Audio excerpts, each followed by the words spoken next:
being too loud. Screaming. But hey,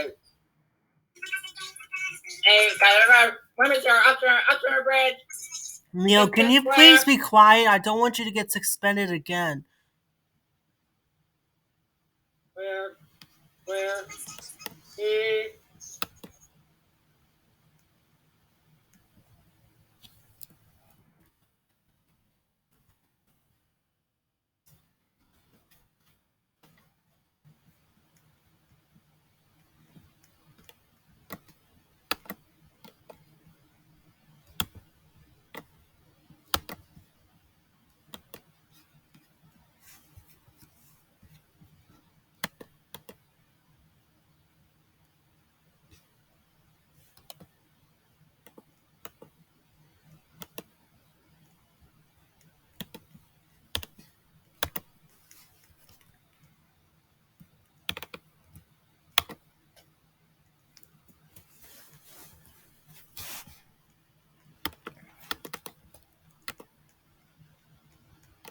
The funniest thing I have ever heard.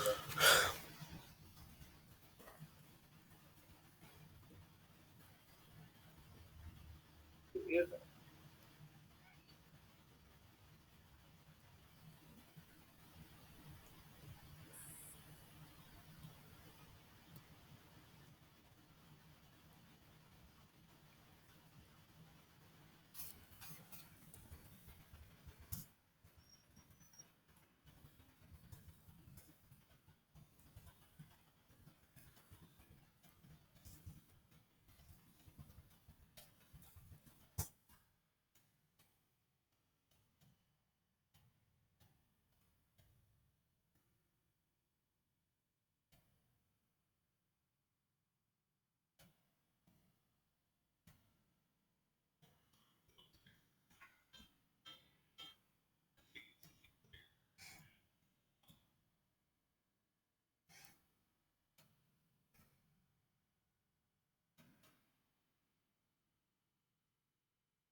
Okay, we're crazy. I know.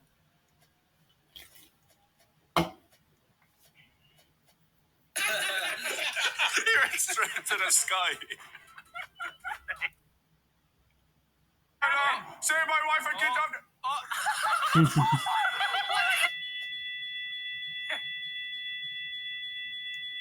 Dad, I told you. Oh shit! You don't know which one's Nogla though. You don't even know which one's Nogla. Oh, I got him. Nogla's dead. He's dead. I'm not. Whatever, bitch. That's Jiggly. It's not even me. You're dead. I told you. Fucking bitch. Oh, my arm is. Gonna be another explosion? Oh, there it is. Oh, Whoa. fireworks! I've lost control of my arms! Oh.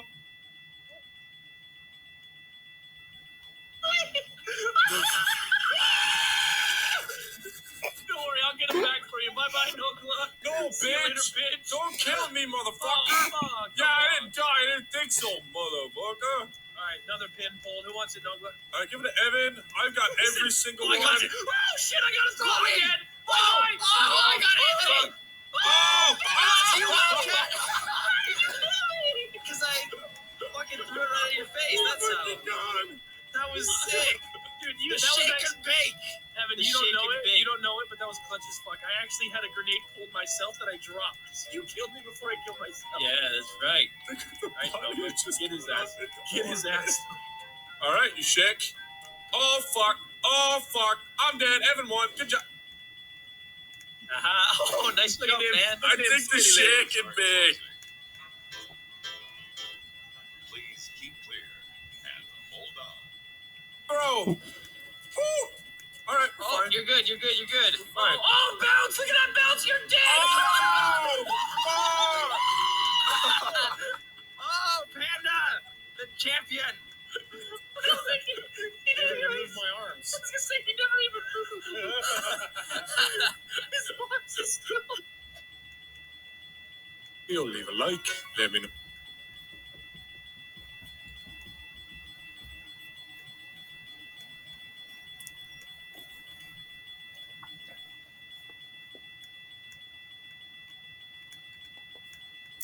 Yes! Yes! It's a team thing, so you have to make it happen. Well, he clearly didn't make it. Here we go. Get the hell out of the bulldozer. Oh, don't fuck you! You're a bitch! You're a fucking bitch! Don't worry, Nogle. I got it. I got it. Get the fuck out of here. That's good. Fucking good. Oh, fuck! What were you reading? I wasn't reading nothing. Just pick me up. You trying to get that PPSH still, huh? I wasn't reading anything. Look at the sign he was reading. Shut up. Shut the fuck up. Look at the sign he was reading. Shut up. You are a noob. It's not true. You the fuck up. Fuck, I'm stuck. No, you're a noob. Come on. Shit. Why? Your revive sign didn't look that red. It looked Another orange. perk. I was a very dark orange. Oh, yeah. Oh, darkness. Holy shit, he scared the shit out of me. Yeah, fuck you. Some prick fucking Skype called me. Are you?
I see.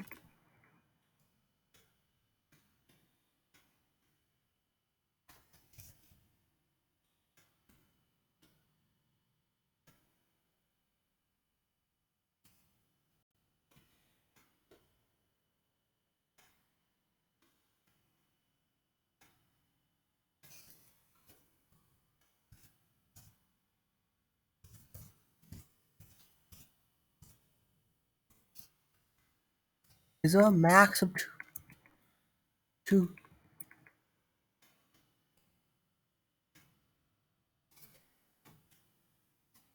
Okay, now he's mad. Is it a max?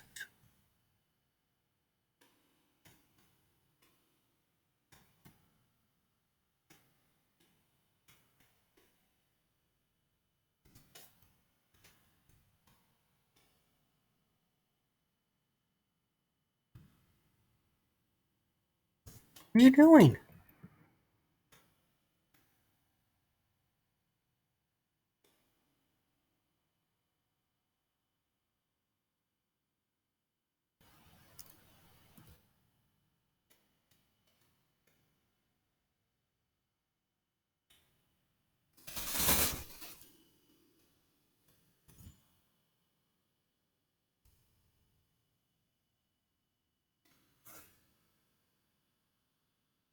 Baka, shut up! J-Wago, just forget about it.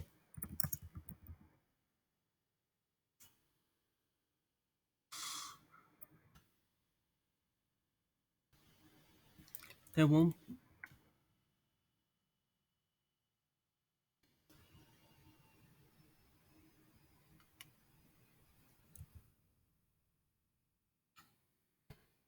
Happy birthday to you. Happy birthday to. Happy birthday, dear J-Wago. Happy birthday to you.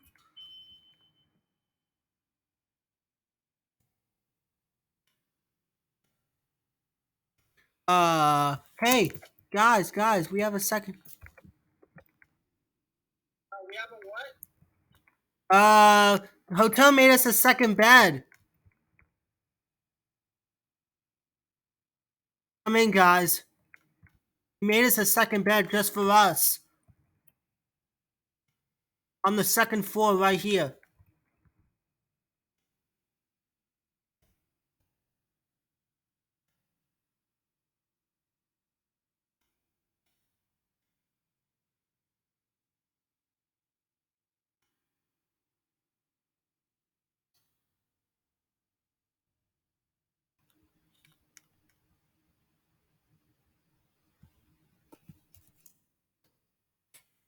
Neil, do you have a different room from us?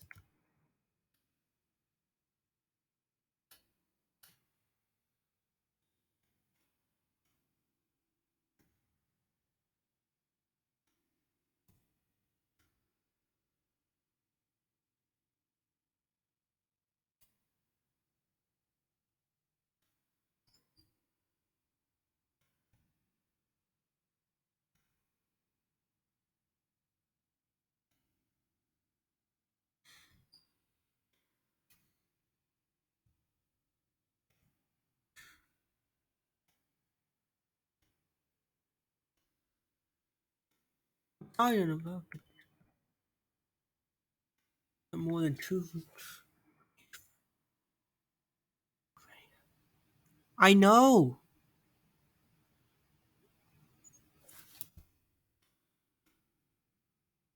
For 4 people?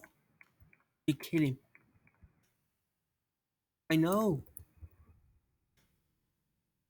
Yes, F, yes. Come on.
I already owned it.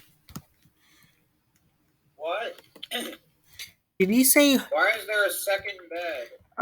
Because hotel wanted us to sleep together. I guess I'm not sure. Wanted us what? He wants. I don't. If you, I don't know why he did it, but I guess he wants us to sleep together because we're all friends. Oh yeah.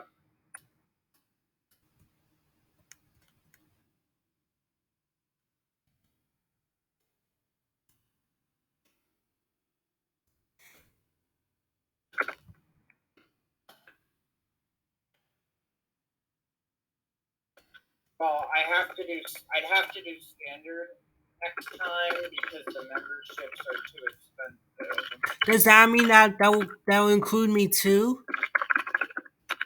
Oh wait. Do you want to roommate with me? If EF doesn't want to.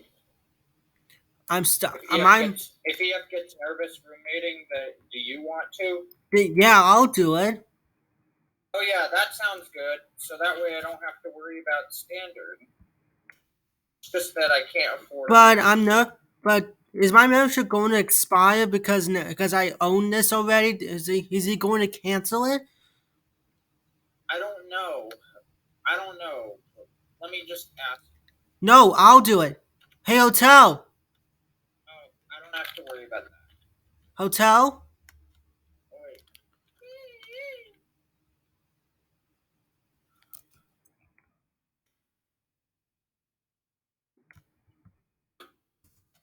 Hotel.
What does he mean? You break the rules and you will be punished?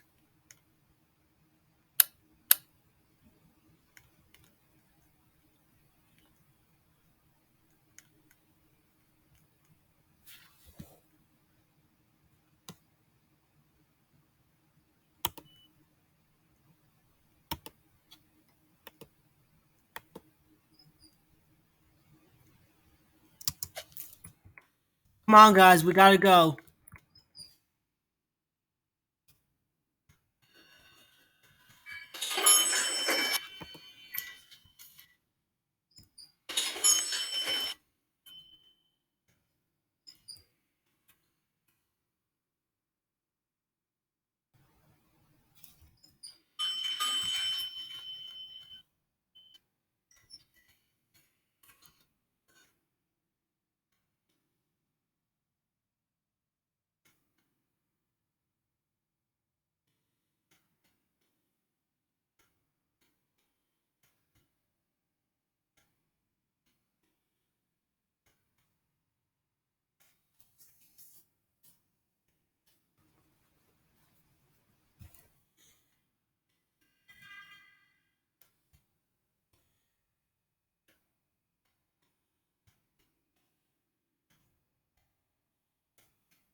It will be here soon.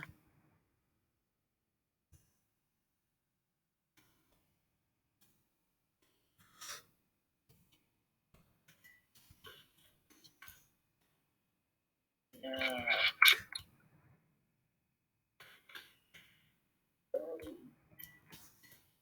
Come on, elevator. Don't you have the old gold membership, Neil? No, I don't have any membership. That he jacked up the price to over 7,000 Robux. That's a lot. I don't have. Come on, I need to go down. I'll press the button. Let me push the button. One. Let's close the door.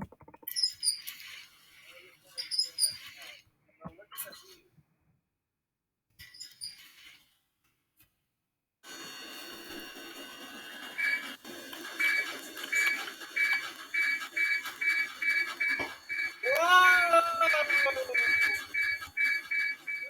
Bad.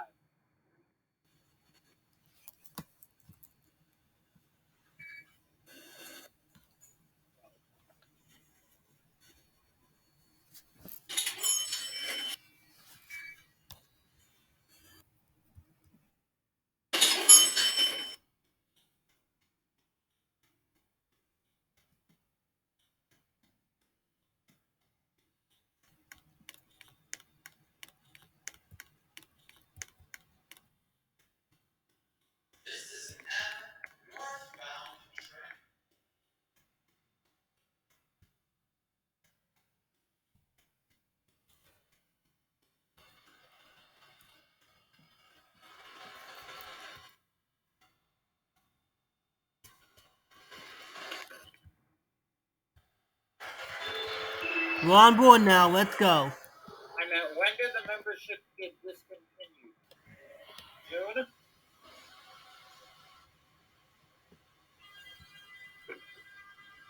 The next and final stop is Elevation Called Pier. That's here for the Pier Experience and the Pier Restaurant.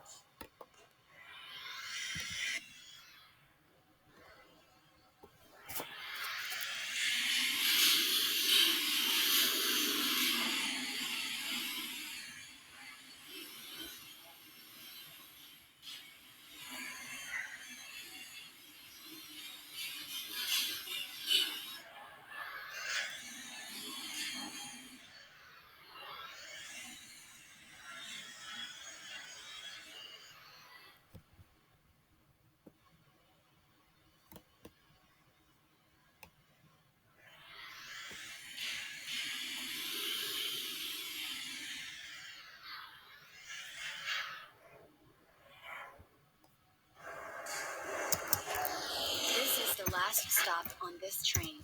Everyone please leave the train.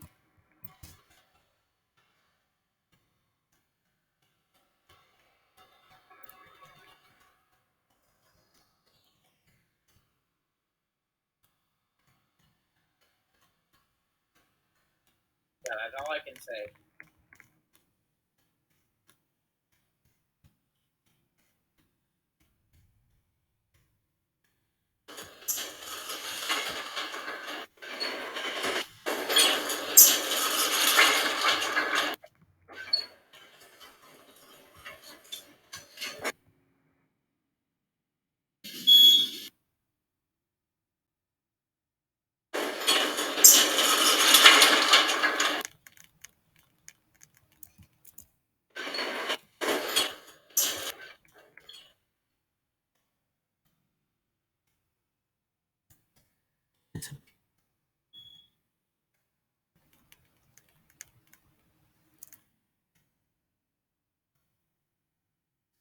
I still have the old.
What is going on?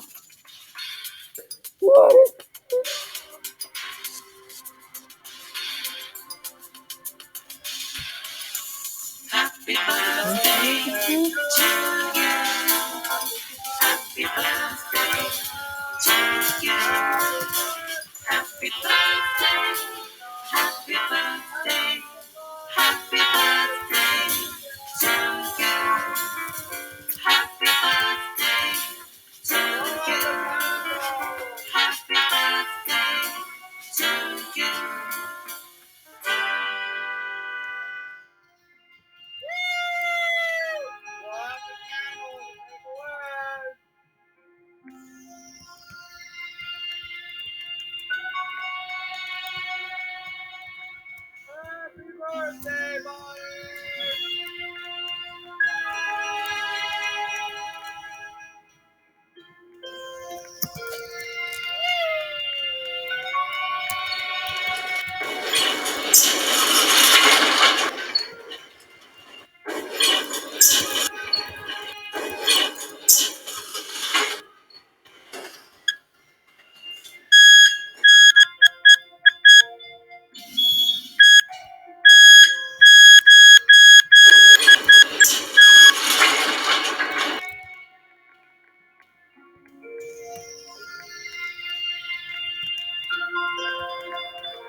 The next stop is Capitol Station.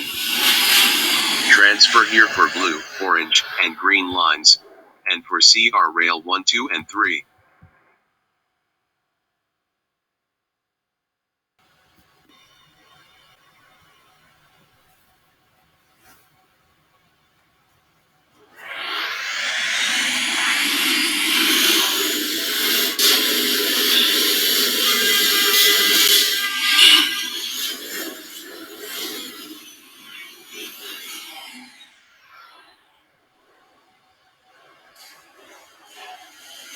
This is the last stop on this train.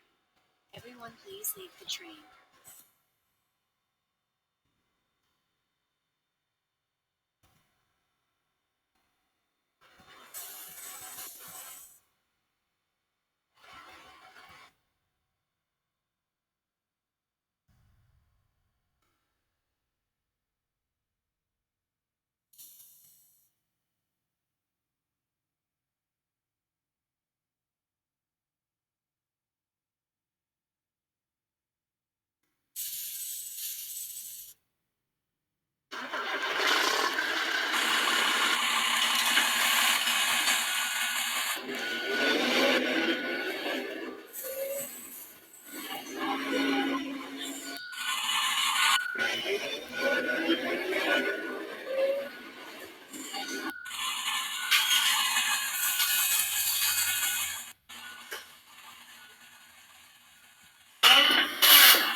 Really? Not right now.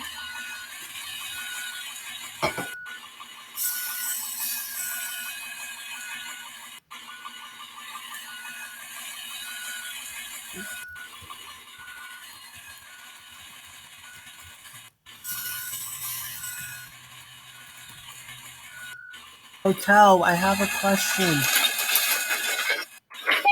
Stop requested.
head on straight.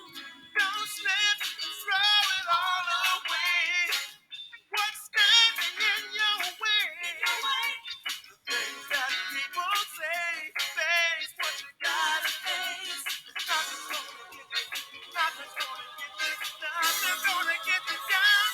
No, no, you're a winner. Gonna make it to the top. You're a winner. Don't you ever give it up. You're a winner. You're gonna make it to the top. You're a winner. South Shore. Don't you ever give it up.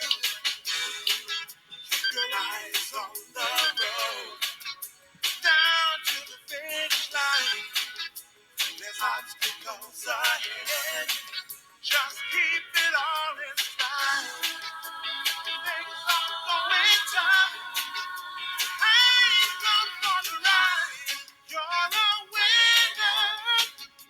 Gonna make it to the top. You're a winner. Don't you ever give it up. Yeah, you're a winner. Gonna make it to the top. You're a winner. Don't throw it up. Don't you ever give it up. You're a winner. What's the second? Gonna make it to the top. Yeah, yeah. You're a winner. Don't you ever give it up.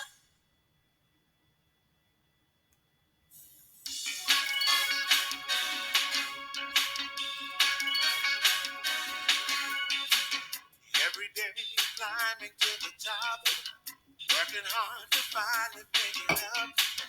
People always try to keep you down. Just when you think success is coming around, that's when you need a helping hand to get you to a better circumstance. No one seems to be on your side. Things are weighing heavy on your mind. Blue. What's standing in your way? The things that people Yellow. say, face what you gotta face. Nothing's gonna get you, nothing's gonna get you, nothing's gonna get you down. No, no, you're a winner. Gonna make it to the top. You're a winner. Don't you ever give it up. Driving higher every step you take. Working hard's the only real way. Just remember, keep your head on straight. Don't slip and throw it all away. What's standing in your way? The things that people say, face what you gotta face. Nothing's gonna get you, nothing's gonna get you, nothing's gonna get you down. No, no, you're a winner. Gonna make it to the top. You're a winner. Don't you ever give it up. You're a winner. You're gonna make it to the top. You're a winner. Don't you ever give it up. Keep your eyes on the road. Down to the finish line. There's obstacles ahead. Just keep it all in style. Things are going tough. Hang on for the ride. You're a winner. Gonna make it to the top. You're a winner. Don't you ever give it up. Yeah, you're a winner. Gonna make it to the top.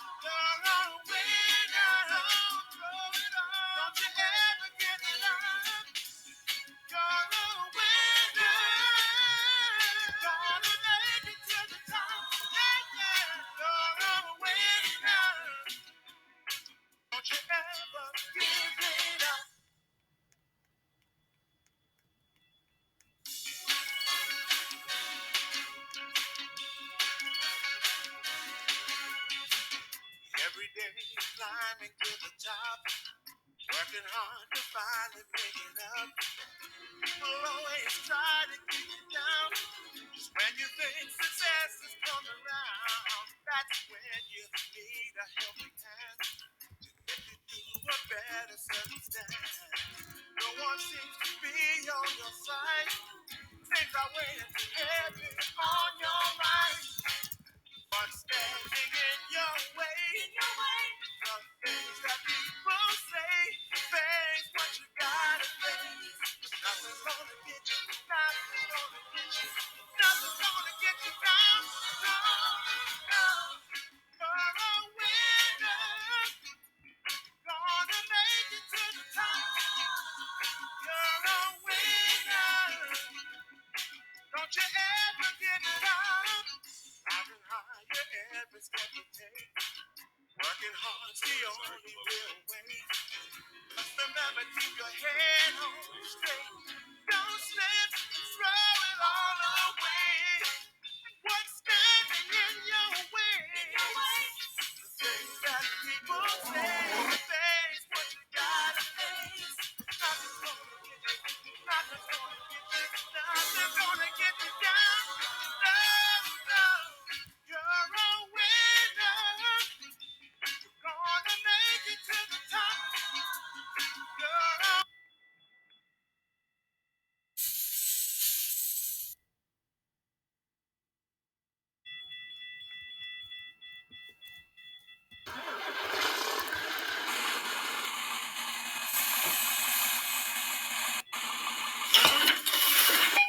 Stop requested.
Hello? Yes. Yes. Are we leaving tonight?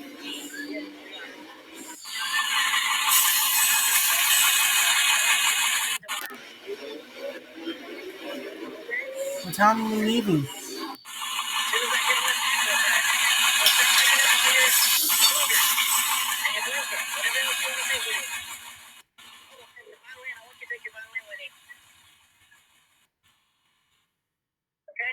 Okay.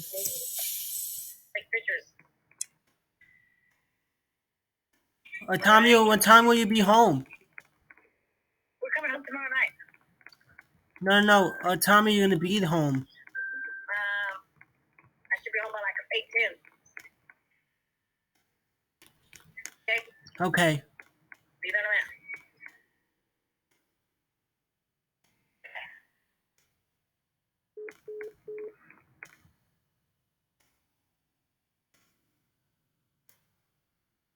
Hotel.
Sal, don't press. Sal, don't press the alarm. Sal, don't press the alarm.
So how does that make you feel? Not great. Everybody loves her because she's heart healthy. What's going on, guys? I'm Flip Masters, and I hate to look down on this guy, considering he was literally the only bright spot of season 9 for me.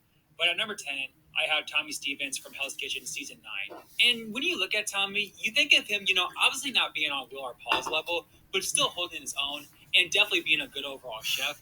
But I think people forget that even though he was only put up for elimination 2 times, he made a mistake in basically every service. In the first 4 services, he made a mistake of some sort. He was just simply overshadowed by bad chefs like Chino, Steven, and Brendan.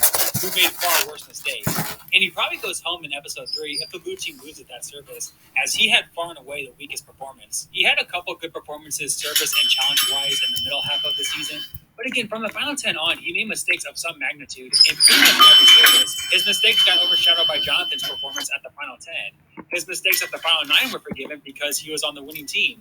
He got put up for elimination at the final 8 for his bad performance, but luckily Carrie had been far worse than him. He had a bad performance at the final 7, but now he was seen as weaker. So it's not like he was ever far and away the worst chef, and his mistakes were obviously pretty forgettable. But that's still not a good look for a black jacket chef. Now, to be fair, he, Paul, and Will really dominated the final 6. So in that regard, he did earn his way to a black jacket. But unfortunately, as awesome as Tommy is, his performance this season was simply far too inconsistent, and he lands here in the top 10. Now at number 9, and this is kind of an interesting one here, but I have Sarah from Hell's Kitchen Season 2. And yeah, stats-wise, it doesn't seem that bad. She was only put up for nomination one time, and really had a pretty easy ride to the Black Jackets. The thing is, though, she just simply wasn't that good straight up. I mean, yeah, she didn't have any super bad performances, but she also had a multitude of mistakes. And being that this was only a 12-person cast, obviously it didn't take much for her to get a black jacket. She just needed to get by. And obviously that's not a great look to me. And in fact, it's even less appealing to me than chefs like, say, Autumn and Rowe, for example, who on paper had a much bumpier ride to the black jackets, but also had more to prove compared to Sarah. To which I feel they did prove more than Sarah, which is why Sarah's on the list. So in the end, I feel like Sarah wasn't that great and made it to the Black Jackets for being not that great instead of flat out bad like basically every other chef this season. So because of that, she lands here at number 9. Now at number 8, and these next 3 spots from 8 to 6 are pretty similar in that these chefs had some seriously great moments during their time in Hell's Kitchen and are some of the best bounce back chefs in the show's history, but that doesn't change the fact that they were all so inconsistent, with the best of the 3 being Ben from Hell's Kitchen Season 5. And Ben started off the game extremely well. I mean, he had a great signature dish and really stood out as the leader of those first 3 services. But from episode 4 on, he seemed to get worse and worse every episode, with Ramsay insulting him in ways that Ramsay has never insulted a chef in the history of the show. He got nominated 3 times along the way, and the big knock comes at the final 7. I mean, he said himself he was ready to take his jacket off, but Ramsay essentially broke Hell's Kitchen forever in eliminating Carol from the winning team. Just an absolute massive break for Ben there. And to be honest, I don't really think Carol's performance was bad enough to warrant her going home despite being on the winning team.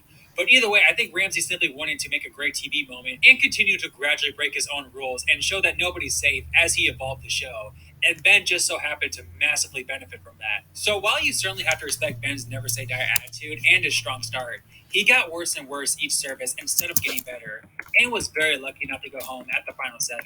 So because of all that, he lands here at number 8. Now at number 7, I have one of the best bounce back chefs in Hell's Kitchen history, but that doesn't change the fact that he has so many flaws, and that is Clemenza from Hell's Kitchen Season 10. Now again, Clemenza certainly did a lot of good things during his time in Hell's Kitchen. I do remember him being a pretty good challenge performer. He had some seriously good services, such as completing a service with only himself, Patrick, and Guy. And he was a tremendous vocal leader who seemed to always be ready for a challenge. But he obviously had a lot of struggles this season as well. I mean, he was put up 5 times for elimination, with a couple of very bad services. Like the final 13 service, he was absolutely dreadful, as he made so many mistakes, not only during service, but before and after as well, as he started cooking scallops before the service even started, and wasted a whole bunch of swordfish after the service ended. So he got really lucky that he didn't go home there, and especially lucky that the blue team nominated Guy over Brian, as I could easily see Clemenza going home over Brian in that scenario. He got kicked out of multiple services for making mistakes, individually, and he could have easily gone home in every one of those 5 pre-Black Jacket eliminations, other than the final 12, as that was definitely elimination. So Clemenza was super inconsistent all season, and while he was strong in other areas of the show, the amount of mistakes he made are too much to overlook. So he lands here at number 7. At number 6 now, and this chef is pretty tough to place, as again, this chef did fight back so many times, but similar to Clemenza and Ben, that doesn't take away from the fact that he was so inconsistent throughout the season, and that is Paulie from Hell's Kitchen Season 16. And aside from being very inconsistent throughout the season, I mean, just look at the stats. He was put up for elimination 4 times. He very well could have been the first boot of the season had the blue team gone along with nominating him, as he did offer himself up, which is a big no-no for Chef Ramsay. And the very big knock I have against Paulie is that he was only able to make it to the Black Jackets due to the final 6 challenge. Now granted, this wasn't like Season 17 where 2 people got eliminated during this challenge. So it's not like it was impossible. But let's be real here. As bad as Andrew was personality-wise this season, he far and away deserved a black jacket over Paulie. And if this wasn't normal dinner service, more than likely Andrew makes it in over Paulie. There's also some other questionable decisions, although not as bad as some of the other obviously bad decisions from Ramsey throughout this list. But still, you have Paulie staying over Coop. That's pretty questionable, as I think Coop was slightly Hotel, better until that point. Hotel. Surviving over Devin. What will happen Devin to had been doing so what well up until will that point. happen And of to course, don't my forget that gold season 16 membership? is one of the worst group of chefs in Hell's Kitchen history. And What Paulie was on will arguably happen the to worst my blue gold team in the show's membership? history. And obviously his leadership lacked if he wasn't able to save the team from tanking so badly. So when you add up all these flaws, Paulie's good performances simply can't save him from being left off the list, and he ultimately lands here at number 6. At number 5, the top half now, and this person is not only a terrible black jacket, but she's a terrible runner-up, and that is Virginia Dalbeck from Hell's Kitchen Season 2. And yeah, the only runner-up to be on the list, which should tell you a lot about her performance in Hell's Kitchen. I've already talked about Virginia in my runner-up video, so just a quick summary here. She was nominated in 3 of the 4 chances she could be, and only had 1 good service the entire portion of the pre-black jacket phase. And not only that, but she would easily get flustered, especially early on in the game. And similar to Sarah, she was only able to make it to the black jacket simply because while she was really bad, she wasn't horrendous like all the other chefs this season. So yeah, not only is Virginia a joke of a runner-up, but she didn't even deserve a black jacket in my eyes, and is the 5th worst of all time, in my opinion, despite her making the deepest run out of everyone on the list. At number 4, and these next 2 are the epitome of making it to the black jackets due to their personality. And because of that, some people might consider them the 2 worst black jackets ever. But here at number 4, I have Sabrina Brimhall from Hell's Kitchen Season 8. Now, to be fair to Sabrina, she did have some really good services, such as in Episode 5, and the final 3 dinner services before the black jackets, really helping the red team dominate. But pretty much everything else about Sabrina is really bad. The obvious being that Season 8 is the weakest group of chefs in Hell's Kitchen history, so making the black jackets this season isn't really much to brag about in the first place. And then throw in the fact that she was nominated 6 times for elimination, and again, half these times she was nominated simply because of her bad personality. But still, she obviously had some pretty bad services throughout the season as well. And a big knock I have against Sabrina comes in Episode 4. She was already off to a bad start and had yet another bad performance in Episode 4, and flat out should have gone home here over Louis. I mean, this is just a simple case of, Ramsey knows he's making a bad decision in order to keep the drama around, when in any other case, Sabrina 100% goes home here. So between being nominated 6 freaking times, being on the least talented cast in Hell's Kitchen history, and only surviving Episode 4 due to her personality, her good just simply does not make up for all the bad. So she lands here at number 4. On to number 3, and I know a lot of people think this person should be number 1, as she definitely benefited from some terrible decisions and twists. But here at number 3, I have Robin from Hell's Kitchen All-Stars. And I mean, you could argue her season 10 performance also deserves to be on the list. But I think her performance in All-Stars in some ways is the epitome of everything wrong with modern Hell's Kitchen. So she started off the game very badly with 2 very weak services out the gate, which got her switched to the blue team very early on in the game. Yet, despite being switched to the blue team, which usually means the chef has 1-2 chances left max, she survived 3 eliminations and literally got put up for elimination in her very first service on the blue team. And yeah, we all know the problems with this season, the absolute BS eliminations, and these random challenges that hugely benefited Robin. As I think Ramsey introduced these challenges as a way to protect the big-time personalities, such as Robin. And yeah, let's go through it all. I mean, first up, we got her against Giovanni. And while both underperformed that challenge, I think Robin's dish and overall performance was worse than Giovanni's. But again, obviously Ramsey was going to get rid of a guy like Giovanni in that spot, as he wasn't a big-time personality compared to the rest of the cast. Then, of course, you have the ridiculous Van elimination. I mean, point blank, Robin should have gone home here against Millie. And for Van to be the one to go home after not even being nominated after a bad communication service, just flat out awful. And then the final 7 black jacket challenge. Once again, Robin was the last one to make it in. Now, how much of this was due to Robin being better TV than Jennifer, I'm not sure. As at this stage, Ramsey usually takes his decisions a lot more seriously. But again, the fact that Jennifer dominated all season while Robin was constantly weak, and yet she's the one to go home in a random 3-part challenge. Again, it's so stupid. If this was any other season, Jennifer most likely isn't even in a position to go home. As if this was a normal Hell's Kitchen season with a dinner service to decide the black jackets, Robin most definitely doesn't make it in. So I mean, Robin was pretty weak throughout the entire season. She didn't improve at all when switching to the blue team when she should have got better. She somehow survived the final 10 due to Ramsey eliminated Van, one of the worst decisions of all time. and she survived 2 challenges over Giovanni and Jennifer, who were clearly more talented chefs than her this season. And while you could definitely make a case for her to be number 1 due to all these shenanigans, I think the top 2 are definitely worse than Robin, but she does land here at number 3. At number 2, and I think the top 2 are very definitive, as both really squeaked by in early seasons, since the chefs back then were so much worse than they are today, and they still made so many mistakes despite being a black jacket. And here at number 2 is Matt Siegel from Hell's Kitchen Season 4. And I mean, right away, he made probably the worst signature dish in Hell's Kitchen history, literally making Chef Ramsay throw up. I mean, just an awful first look. Now, to be fair, he did bounce back nicely after that, as a lot of the chefs who produce really bad signature dishes end up being the first couple boots. So in that regard, that's pretty good. But from episode 4 on, he had a pretty terrible run. He had a terrible service in episode 4, and could have very well gone home. It's just that Craig was a little bit worse. He continued to struggle, but was saved when Ramsay put him on the red team, which, to be fair, his first service on the red team was fantastic, and a massive bounce back. And really the first time in Hell's Kitchen history, we saw a chef save themselves by bouncing back on a new team. But after his great Final 9 dinner service, he continued to struggle, and somehow got past the Final 8 elimination. When again, you would think, okay, he was given one more chance, he had a bad service, shouldn't he go home now? And even during elimination, it looks like he's going home. But then Ramsay's like, never mind, Roseanne, you're going home now? When he already sent her back in line. So yeah, to me, I think Ramsay just simply wanted Matt around a little longer for great TV. Again, a terrible look for Matt skill-wise.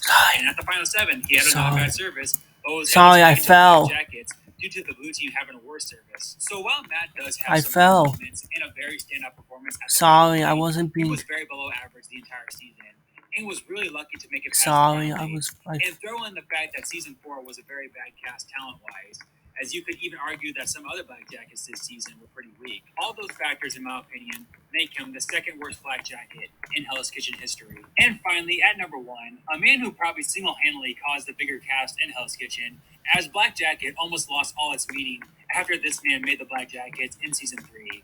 And that man is Josh Waller. I mean, first and foremost, the guy didn't have one good service during his stay in Hell's Kitchen. And to be fair, it's not like he had any really bad services, but he pretty much made at least one mistake in every service. He was put up for elimination 3 of the 4 times he had the opportunity to do so. And again, to be fair, the first 2 times he didn't really deserve to go up. Obviously his services weren't great, but it was more so the fact that Rock just didn't like him. However, since Rock knew that Josh was such easy competition, he nominated Brad instead of Josh at the final 6, seeing that Brad was a bigger threat. So, if Rock simply nominated Josh there, he 100% goes home. So yeah, I mean, really nothing good about Josh, other than the fact that he wasn't completely terrible. But I mean, if that's your best accolade as a Black Jacket chef, then something has gone terribly wrong. Between being nominated 3 times, not having one good service, and only making it to the Black Jackets due to Rock trying to get rid of a bigger threat, Josh takes the cake as the worst Black Jacket chef in Hell's Kitchen history. To the rest of the cast. Then, like the final 13 service, he was absolutely dreadful, as he made so many mistakes, not only during service, but before and after as well, as he started cooking scallops before the service even started, and wasted a whole bunch of swordfish after the service ended. So he got really lucky that he didn't go home there, and especially lucky that the blue team nominated Guy over Brian, as I could easily see Clemenza going home over Brian in that scenario. He got kicked out of multiple services for making mistakes. Obviously season 10 was the season of Ramsay. And he could have easily gone home in every one of those 5 pre-Blackjack eliminations, other than the final 12, as that was definitely a BS nomination for Clemenza. So Clemenza was super inconsistent all season, and while he was strong in other areas of the show, the amount of mistakes he made are too much to overlook. So he lands here at number 7. At number 6 now, and this chef is pretty tough to place, as, again, this chef did fight.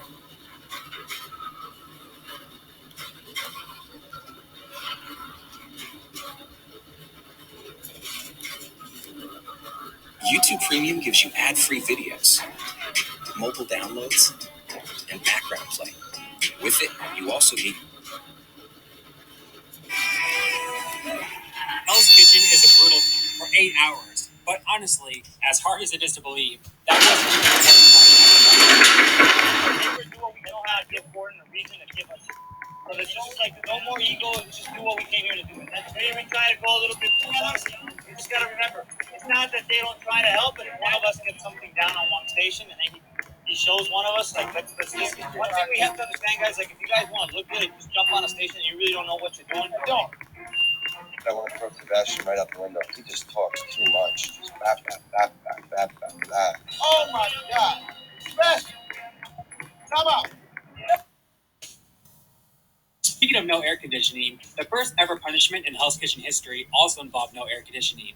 After losing the squid challenge, the blue team were at the mercy of the producers when it came to torturous punishments, and boy, they showed right away that they weren't messing around with these punishments. The blue team's punishment was that they would have to go through the entire dinner service without any air conditioning.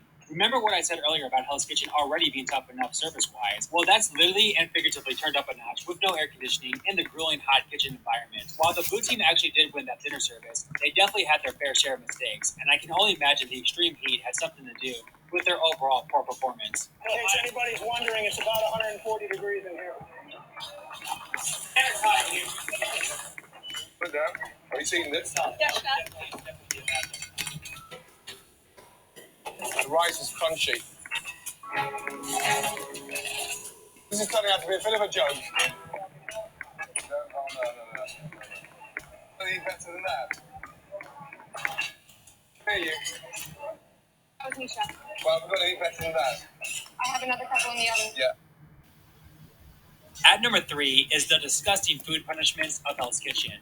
The worst part about this is that this is usually the second part of the punishment, as the chefs normally are forced to do some cleaning before having to eat some crazy and disgusting combination. And yeah, some of the things the show has made the chefs eat throughout the years makes you nauseous just thinking about it. I couldn't imagine actually having to eat or drink this stuff. Chef Ramsay put together a really good lunch for you. Nice and thick fish guts. Have Wendy to the left of me puking out. Caesar puking to the right of me.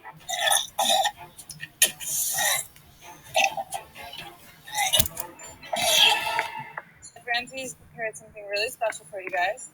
It's a delicacy. Balut eggs. Oh, I'm not putting that in my mouth, I'm sorry. The first one I cracked open had a little baby chicken, bill and feet, eyes, wings, feathers, everything. Hold it back. Hold it back. Come on, guys. I would have rather have eaten raw chicken than what I just ate today. Compliments to Chef Ramsay. What? You have all your primary parts of the cow. The tongue, kidneys, the heart, there is some liver.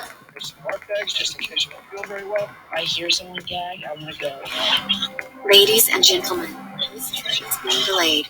Please be patient. Oh, someone help me. This is not going to break me. This is far worse than anything Ramsay could ever say to me. This is what happens when we don't work as a team. We wind up eating together, okay? Y'all gotta step up.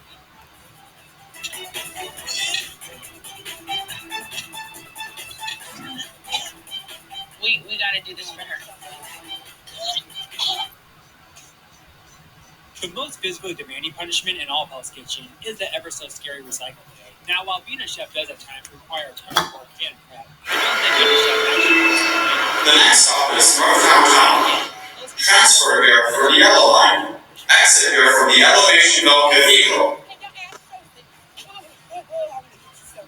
The worst installment of this delivery day punishment comes from episode 7 of season 6. Not only did the poor red team have to go through the manual labor of stocking goods and inventory, but they also had to prep both kitchens for that night, which is usually a punishment in itself.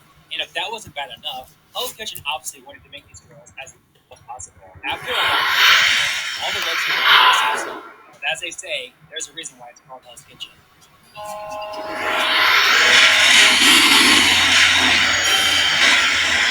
Yep, pure labor all day, with hardly any sleep to do. Trust me, it's honestly amazing that the red team would service them inside of it. Then again, the reason Woody was on the edge of death on the field, so it's understandable. Oh yeah, speak up. The most brutal punishment in Hell's Kitchen history comes at the final 11 of season 6.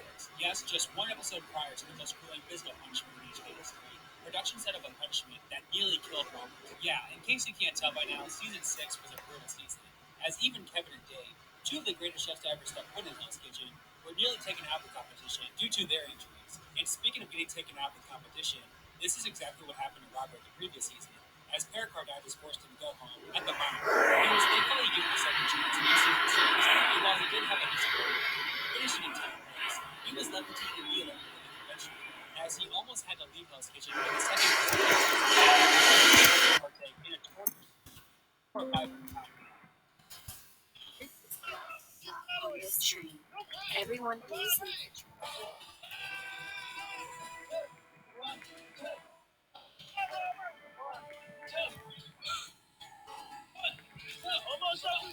Almost there.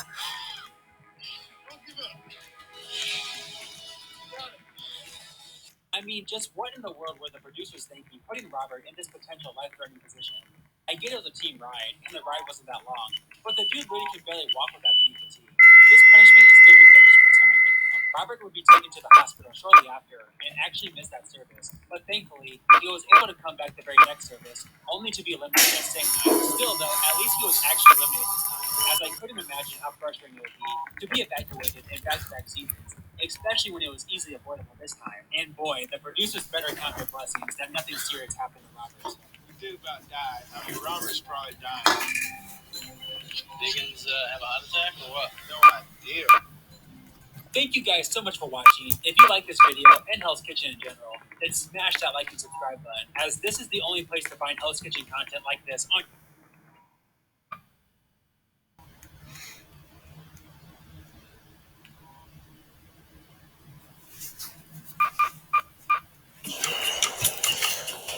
Mommy.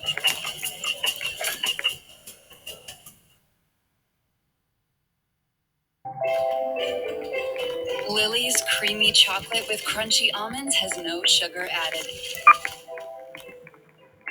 Because you don't need more sugar to make life sweet. Lily's makes life sweeter. What's going on, guys? I'm Flynn Masters, and welcome to my ranking of the top 10 non-black jacket chefs in Hell's Kitchen history. So yeah, my last video, I ranked the top 10 worst black jacket chefs, so kind of doing the opposite now, and give praise to the best chefs to not earn a prestigious black jacket. So yeah, the way I'm going to go about ranking these chefs, one, I'm obviously going to look at how talented they were, especially compared to the chefs who did earn a black jacket over them. Now again, to be honest, I don't really remember anything challenge related, and I don't remember like every little mistake these chefs make, but I do have a pretty good general idea of their performance. I'm also going to take into account the great chefs who got screwed out of a bunch because he was never going to let them. Now, let's be real here. She started off the season very badly, as she could have definitely gone home before the game even started on the Signature Dish Challenge. And even though her nomination was voided in episode 3, she was still rocky out the gate, and was obviously really nervous and not confident in her abilities to perform in the kitchen. Again, just not a great look. But my goodness, after her rocky start, she went on to have an amazing run, having so many standout dinner service and challenge performances, and her confidence and overall performance got better every single episode. But unfortunately, her great run ended not after a bad performance during the service, which is what the show is based around, but after a MasterChef-like 3-part challenge. And like I said to start the video,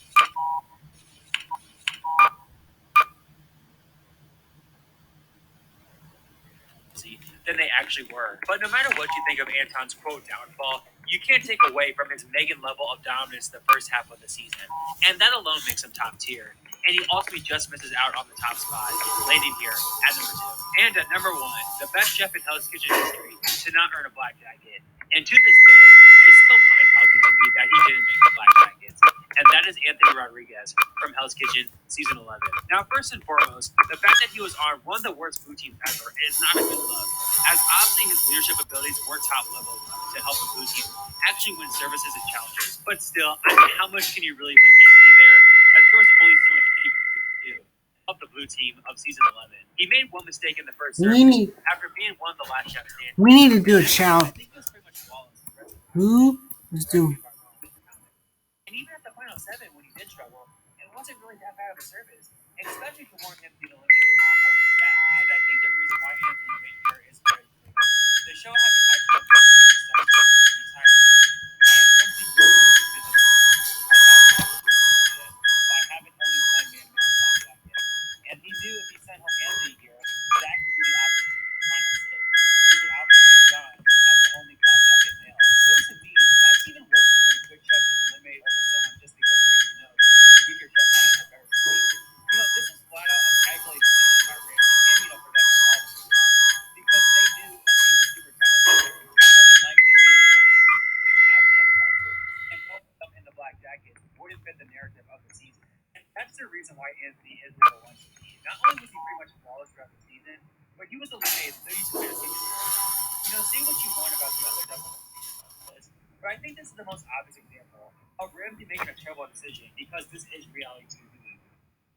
Wasn't visible compared to the rest of the cast. So I don't remember any standout moments she may have had, the amount of mistakes, all that. But once again, just look at the stats. She was on an all-star season dealing with terrible personalities nonstop, and yet she was not put up for elimination one time all season, with Nick and Ben being the only other chef this season not to be nominated. Obviously, pretty good company. And like I've said multiple times now, if this was a season that had a dinner service to determine the Black Jackets, she's basically allowed to make it to the final five in that case.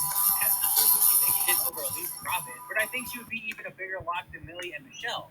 And another reason why Jennifer's so high is that this was a two-person elimination as opposed to a one-person elimination challenge that we saw in season 16. And in that case, I mean, we literally saw Jennifer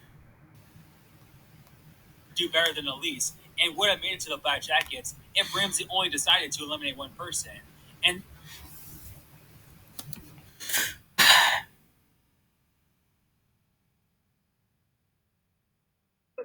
coming at show with a new video. And today we'll be ranking all 19 seasons of Hell's Kitchen. Now, this was the first reality TV show I ever watched, and to this day I still keep up on.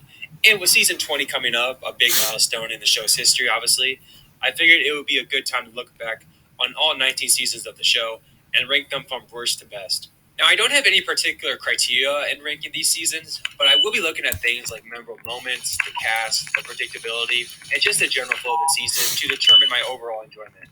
With that said, let's get this list started with number 19, and this season will always be the worst season of Hell's Kitchen in my opinion, and that is Hell's Kitchen Season 9. And this season will just always be unwatchable to me. I mean, there's just so many disgusting personalities this season. And of course, you have the worst of them all in Elise. And the thing with Elise is, she was put up so many times for elimination this season. But unlike most other times in Hell's Kitchen history when a chef is put up over and over again due to them just simply being a bad personality on the team, she legit had a bad performance in pretty much every one of her services and was definitely warranted to go home, especially during the last couple of rounds. Jennifer's elimination is still complete BS, as she was eliminated for not fighting back, when she was literally screaming at Elise on multiple occasions. And I'm sorry guys, but Will or Paul don't do it for me either. They were just both super cringy. I'm all for passion, but them going crazy over the tiniest of mistakes got so old after a while. And then both of them going on to say Elise deserved to stay over Jennifer is just so ridiculous. Tommy was a bright spot this season. I always want 3. Overall, you can't really hate on this season too much, but all things considered,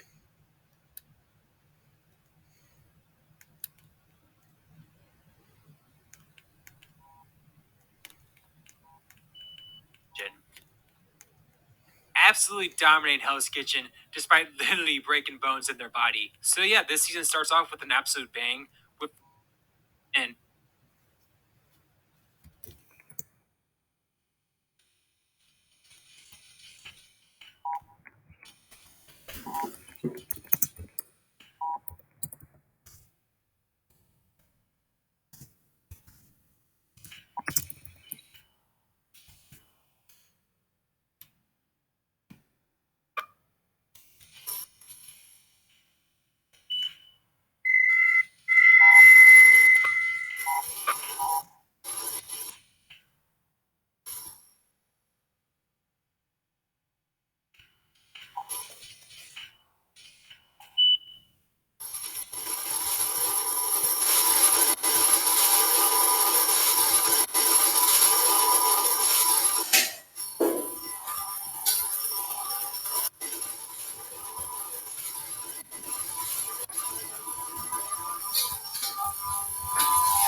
think someone lives on.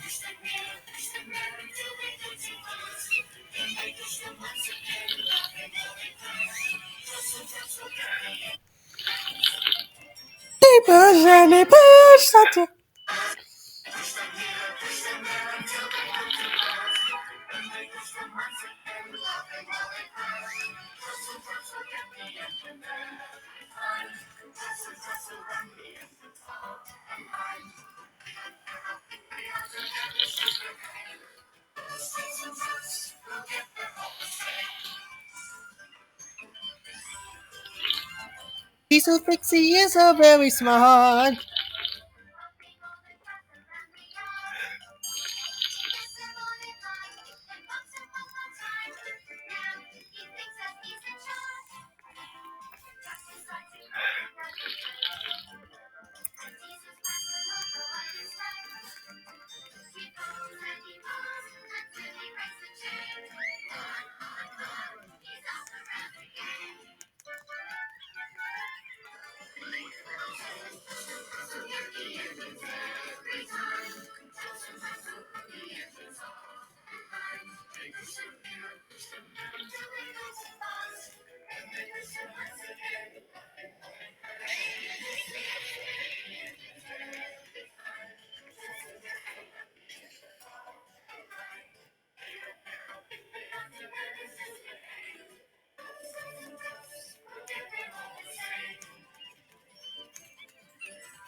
It's a.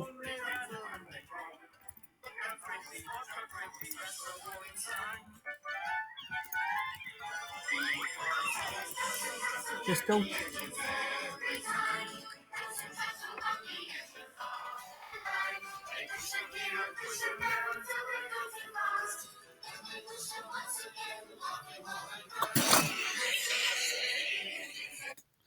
Yuck. Yuck.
Okay, guys.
Snow.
Wait.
I know. I'm high.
Not this time.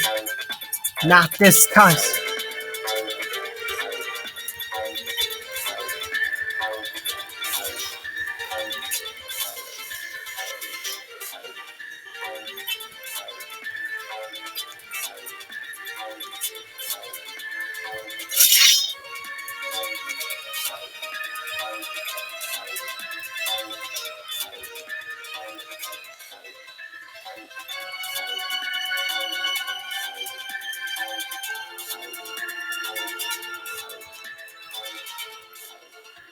Here he goes.